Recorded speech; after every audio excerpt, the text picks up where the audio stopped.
Welcome back to the final part of Arise 360. Well, everyone is talking about last night's Oscars.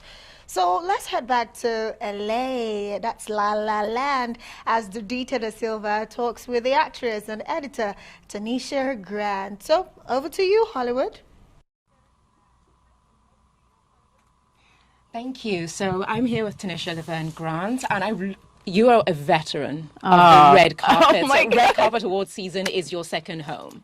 So I really wanted to get your perspective on like the deeper part of this Oscar ceremony. So we saw in the Golden Globes award winners like Sam Mendes and Brad Pitt paying homage to Martin Scorsese when they won. There was kind of, you could sense an awkwardness that they felt they were winning in the presence of someone who deserved it better. Then we went to the Oscars, and we saw again, there was a kind of salute to Martin Scorsese from Bong Joon-ho and also Renee Zellweger. So when you're looking at Martin Scorsese is here in award season with a streaming service film, Netflix, and is losing out to the studio films. Do you feel like he fell on the sword, having, like, should I say, sold his soul to the streaming world? No, because, sorry guys, I just slipped my heel just slipped. You know, art is about art. Art is not about winning awards. Yeah. And I don't think artists like Martin Scorsese really deeply care that much about the award. I believe Scorsese cares about the work. And it's nice to be acknowledged, right? It's nice for your colleagues or for those who are coming up behind you to pay homage and respect to you. That's always great. That's wonderful. That's awesome. We should always pay a deference. But I definitely don't think Scorsese fell on a sword of streaming services. He's one of the greatest directors of our time. Yeah. So, but when you hear about things like, we've heard Steven Spielberg say quite harsh words about Netflix. You've heard Pedro Almodovar say some harsh words about Netflix because they don't feel there's fealty to traditional filmmaking, because they feel films should go into theaters and should stay there for a while. They should be made on celluloid. They're old school about that. But then someone like Scorsese, someone of that caliber, is saying he could only find a home for the art to be as true to the art as he saw it at Netflix. So are we seeing civil war between streamers and studios? What we're seeing is a changing of the guard. And wherever there's change, there's always a level of frustration, right? People don't like change, especially if the change may not affect them in a way that they see beneficial to them. Yeah. You know, it's just like, you know, when we went from, you know, silent movies to radio to black and white to color television, you know, and now here we are in the digital age. And so this is an ushering in of the new guard. And I think if you want to be successful in the space of Hollywood and film, and telling story and making amazing story, you have to welcome the changing of the guard. If you talk about diversity and inclusion, you have to welcome the changing of the guard, because it is the streaming services that is creating a wider space for diversity and inclusion. There are some actors, writers, producers, and directors who just wouldn't have a chance or wouldn't have an opportunity to work if it weren't for the streaming services. So if you say, if directors and people like Steven Spielberg say that they are about diversity and inclusion, then they have to welcome the streaming services. I mean, Steven Spielberg, earlier in his career, he had Color Purple, Alice Walker, Color Purple, which starred Whoopi Goldberg, Oprah Winfrey.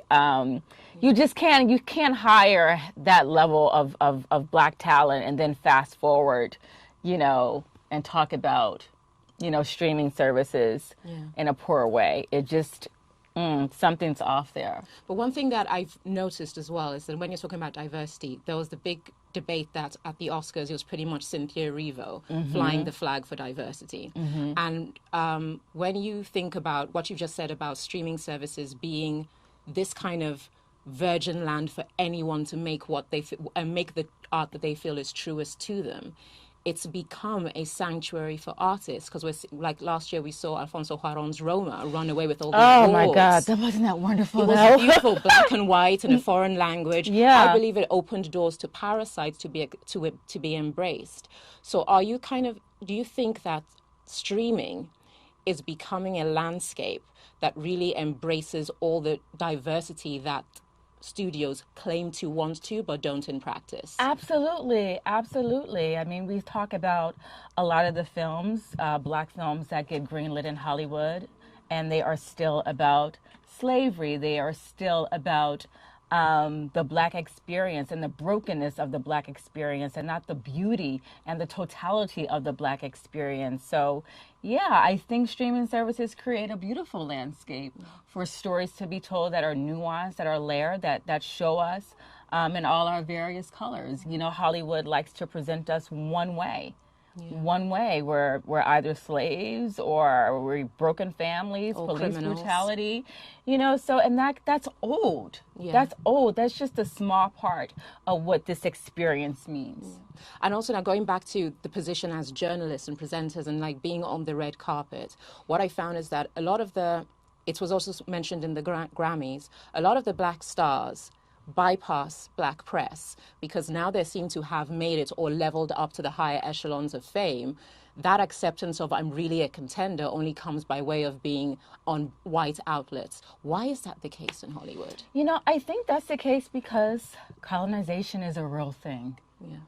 You know, I think unfortunately sometimes even in this black experience, we don't always believe in our own currency. Yeah. You know, we make billions and billions and billions of dollars. We're the biggest consumers.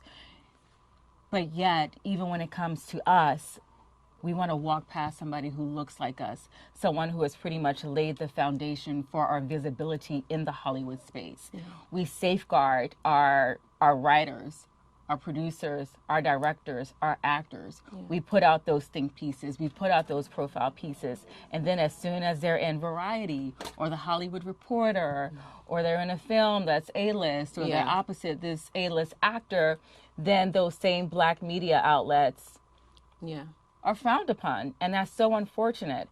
And I don't think it's going to change either. But then jumping up from that, one final question I wanted to ask you is that, do you feel that, for instance, when you see the burgeoning of streaming services, you've seen Netflix, Amazon Prime, Hulu, Peacock, and other services that are now coming out of Africa, for instance, Arise Play, do you feel that that is the answer? Because like we said, it's a sanctuary for people to create their own art on their own terms. If black people are telling their own stories in their own way, you cultivate an appetite that isn't defined by any Caucasian barometer.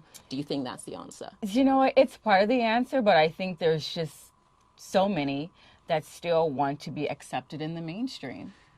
Yeah. But do you think like that's a part of being in the West? So streaming services that are now coming out of Africa could be a different kind of landscape? I don't think so. I don't think so.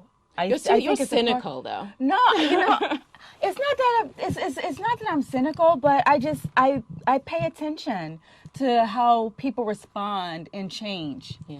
You know, and again, people are resistant to change. Okay. That's why there are movements, because people are resistant to change. But on that point, because I know we have to now go cut to a break, but thank you so much for talking about this, and I'm sure we can talk about it more off camera. But that's all from myself and Tanisha Laverne Grant. Back to you at the studio. Thank you so much, Judita, as well as Kachi and Kichi, and not forgetting Kitura, as well as all our special guests tonight. Well, sadly, we've come to the end of our show and the end of the award season. But don't forget that you can catch Arise 360 7 days a week here on the Arise News channel. And so from here in Abuja, as well as the team in Los Angeles, thank you for watching.